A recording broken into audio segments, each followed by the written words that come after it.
Hello friend, Radhe Radhe. Welcome है आपका मेरे इस वीडियो में। ये हैं मोही और प्रियांक के कातिल। इन्होंने बहुत ही बेरहमी से मोही और प्रियांक का कत्ल किया है। आगे हम आपको सारे डिटेल में बताएंगे। चैनल पे आप बने रहिए। अब वीडियो को स्किप मत करिएगा, वीडियो को पूरा देखेंगे तभी समझ में आएगा कैसे क्या हुआ था। इससे पहले आप अगर हमारे चैनल पे नए हैं तो प्लीज़ चैनल को सब्सक्राइब कर लीजिए और बेल आइकन भी प्रेस कर लीजिए ताकि हमारी कोई भी वीडियो का नोटिफिकेशन आपके पास जाए और आप हमारे वीडियो को फुल वॉच कर सकें। ये है मोही और इसका दोस्त प्रियांक। ये दोनों बचपन के बहुत ख़ास दोस्त थे। अभी छोटे बच्चे हैं, जैसा ये लोग टीवी में देखते हैं कि एक दूसरे की शादी होती है, वैसे ये लोग अपनी शादी रचा रहे थे। जलती हुई आग के पास ये लोग 7 फेरे लिए हैं और ऐसे झूठा मूठा सिंदूर डाले हैं। और मोही बोली कि प्रियांक, शादी तो हमारी अधूरी रह गई। प्रियांक बोला क्यों, कैसे? तो मोही बोले कि शादी तो सब लोग करते हैं, उसमें मंगलसूत्र पहनाते हैं, तुमने तो हमको मंगलसूत्र पहनाया ही नहीं, तो हमारी शादी अधूरी रह गई। तो प्रियांक ने अपने गले से निकाल कर एक धागा मोही के गले में डाल दिया। बोला लो, अब तुम्हारी मेरी शादी हो गई, ठीक है। उसके बाद दोनों वहाँ बैठ जाते हैं एक किनारे। और उसके बाद मोही बोलती है, जैसे खेल खेले में बच्चे होते नहीं हैं, बोलते हैं कि खाना हम बना रहे हैं। तो वो बोली हम भूख लगी है, खाना बना है कि नहीं? उसने बोला हाँ बना दिए हैं, चलो खाया जाए। दोनों लोग बैठ के साथ में ऐसे ही झूठा मूठा खाना खा रहे थे। वो बोला कि मेरा तो पेट भर गया। वो बोली हाँ मेरा भी पेट भर गया। दोनों बोले चलो अब हम लोग सोते हैं। तो प्रियांक बोलता है, जैसे फिल्म में लोग देखते हैं, बच्चे भी बहुत समझदार होते हैं, सब देख देख कर उनको भी समझ में आ जाता है। तो बोले कि शादी होती है तो सब लोग सुहाग रात मनाते हैं, तो हम लोग क्या करेंगे? सब लोग प्यार करते हैं ना शादी के बाद। तो प्रियांक बोला आओ जो है मोही हमारे गालों पे किस करो। वो बोली छी, ये सब गंदी बात है, ऐसा नहीं करते हैं, ये सब मुझे नहीं करना तुम्हारे साथ, तुम बहुत गंदे हो। वो भी बोला तुम भी बहुत गंदी हो, तुम भाग जाओ मेरे पास से। बच्चे थे, बच्चे ऐसे ही बोलते हैं। दोनों आपस में लड़ाई के लिए बोले तुम जाओ, तुमसे मुझे बात नहीं करनी। वो बोला तुम जाओ, तुमसे मुझे बात नहीं करना है। दोनों अपने अपने घर जाते हैं। प्रियांक के जो पापा हैं वो मोही से बहुत चिढ़ते हैं। वो बोले कि मना करता हूँ कि उसके घर मत जाया करो, उससे मत मिला करो, फिर भी तुम उससे मिलने के लिए क्यों जाते हो? उसने बोला मैंने मोही से शादी किया है। तो प्रियांक के पापा जो है प्रियांक को थप्पड़ लगाते हैं। और उसके बाद मोही भी अपने मम्मी से बताती है कि माँ मैंने ना प्रियांक से शादी की है। उसकी माँ हंस रही, पूछ रही कैसे की हो शादी? तो बताती है कि अग्नि जल रही थी, उसके चारों तरफ से हमने फेरे लिए हैं। यही सब उसने अपने माँ से बताया। उसकी माँ की एक जो है फ्रेंड रहती है, वो बहुत मानती है मोही को। उसके पास बच्चे नहीं होते हैं, तो मोही उनके यहाँ जाती है पढ़ने के लिए, ऐसे ही खेलने के लिए, किसी भी काम के लिए उनके पास चली जाती थी। और वो बहुत प्यार करती थी, जो उनकी सहेली थी, उनके घर आना जाना लगा रहता था। तो देखिए जो खास होता है ना वही सबसे बड़ा धोखा भी देता है कभी कभी। एक दिन अचानक से मोही के पीछे कोई लड़का पड़ जाता है और मोही डर से भागकर अपने घर मम्मी के पास जाके बताती है, मम्मी मेरे पीछे भूत आ रहा था। तो उसकी मम्मी बोली, बेटा दिन में कौन सा भूत आता है, तुमको दिन में भूत दिखने लगे? उसने बोला, हाँ मम्मा, दिन में भी भूत दिख रहा था, मेरे पीछे पीछे आ रहा था। वो बहुत घबराई हुई थी। और 3 ही लोग उस घर में रहते थे। एक मोही रहती थी, और मोही की माँ रहती थी, और मोही के मामा रहते थे, जो कि बहुत दारू पीते थे और उनसे वो मोही को पसंद नहीं करते थे। मोही खेल खेल खेल में ही बच्चों से एक दिन हाथ से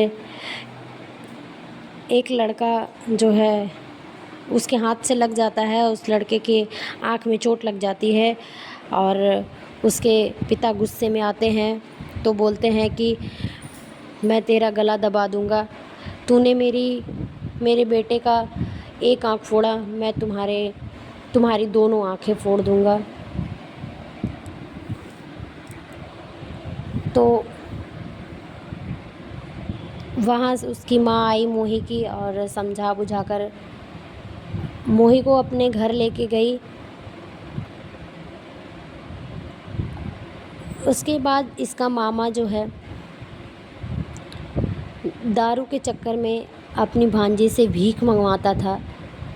उसकी बहन को पता ना चले, बहन से चोरी करवाता था।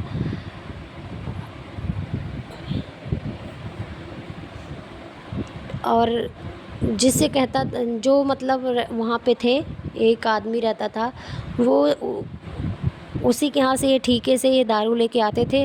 वो ठीका वाला बोलता था कि तुम अपनी भांजी से भीख मंगवाओ मेरे लिए, वो भीख मांग कर मुझे ला कर के देगी। तो वो भीख मांग करके ला के उस ठीके वाले को देते थे। उतनी छोटी सी बच्ची, बताइए, उससे ये लोग क्या क्या करवाते थे।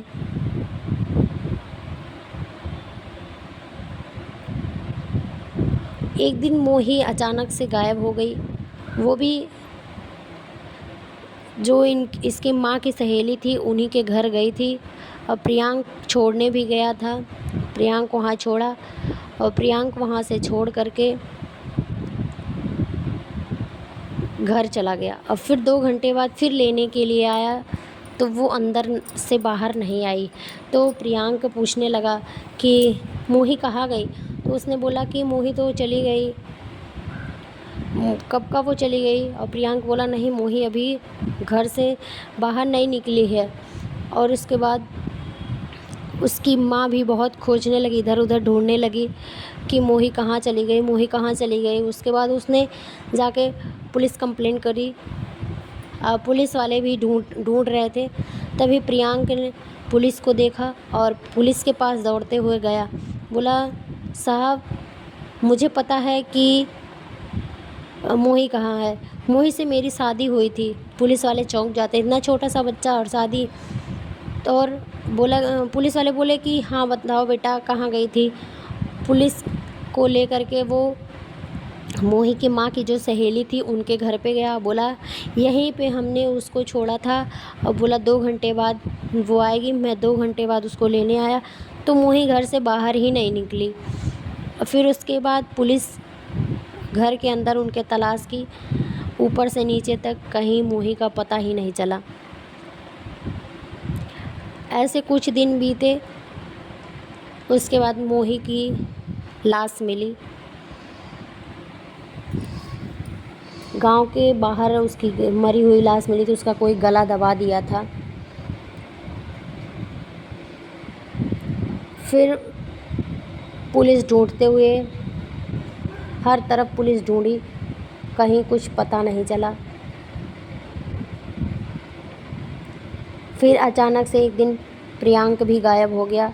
प्रियांक के पिता पुलिस कंप्लेन किया कि मतलब मेरा बेटा प्रियांक भी गायब हो गया है, बताइए आप लोग कितनी लापरवाही करते हैं। पुलिस वाले से कह रहे थे कि आप लोग कितनी लापरवाही कर रहे हैं, इधर मोही भी मर गई और उधर मेरा बेटा भी प्रियांक भी गायब है, नहीं मिल रहा है। आखिर क्या हो रहा है बच्चों के साथ में, आप लोग क्यों इतना लापरवाही कर रहे हैं।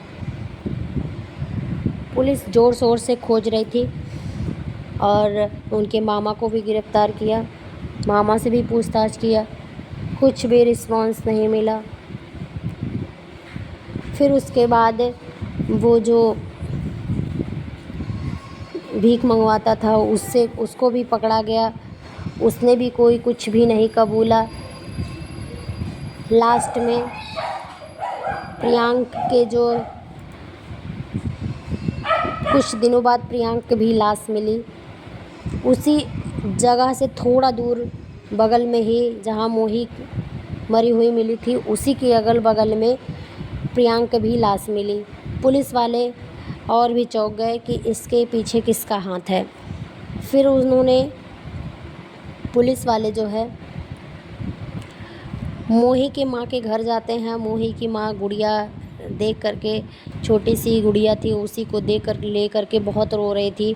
फिर उन्होंने सारी बातें बताई कि हमारी जो फ्रेंड थी उसके पास कोई बच्चा नहीं था और वो कहती थी कि कोई बात नहीं, अगर हमारे पास बच्चे नहीं हैं तो क्या हुआ, मैं मोही को ही अपनी बच्ची मानती हूँ, यही हमारी बच्ची है। फिर पुलिस को शक होता है, पुलिस वाले मोही इनके सहेली के घर जाते हैं, मोही के माँ के। उसके बाद वहाँ पे उसके पति जो प्रकाश रहते हैं उनसे बहुत पूछताछ किया पुलिस वालों ने, तो पुलिस वाले से वो कुछ भी नहीं बताए। और मोही की जो वो मतलब प्रकाश की जो वाइफ थी, थोड़ी देर बाद उन्होंने सारा सच कबूल दिया कि हमारे पति का हाथ है। एक दिन मोही आई हमारे घर में और मोही बैठी थी, मोही को ये पढ़ा रहे थे तो गलत निगाहों से देख रहे थे। उसके बाद हमारे पास आए। अब फिर एक दिन हम नहीं थे, मोही घर पे थी और मोही के साथ इन्होंने गलत किया और वो बेहोश हो गई थी और अपने दोस्त को बुला करके मोही को गला दबाकर मार दिए। फिर उसको ढूंढते हुए प्रियांक आया और प्रियांक ने जब अंदर आकर देखा तो मोही बेहोश मरी हुई पड़ी थी। तो प्रियांक चिल्लाने लगा, मोही के साथ ये क्या हुआ, क्या किया मोही को, क्या किया मोही को सब। तब फिर प्रियांक को भी उसने गला दबाकर मार डाला और ये चिल्लाती रही, रोती रही, लेकिन इसकी कोई बात नहीं सुने।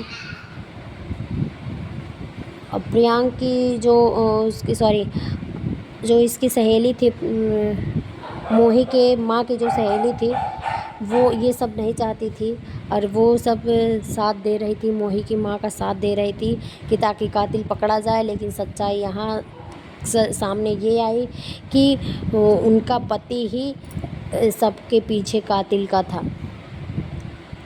तो दोस्तों, किसी के ऊपर कोई भरोसा करने लायक नहीं है। जो सबसे ज़्यादा ख़ास होता है वही सबसे ज़्यादा घातक होता है। इस कहानी से आप लोगों को क्या फ़र्क पड़ा या क्या सूचना मिली, वो आप लोग कमेंट राय में बताइएगा, अपनी अपनी राय दीजिएगा। फिर मिलेंगे आपसे अगले नेक्स्ट वीडियो में। Thanks for watching.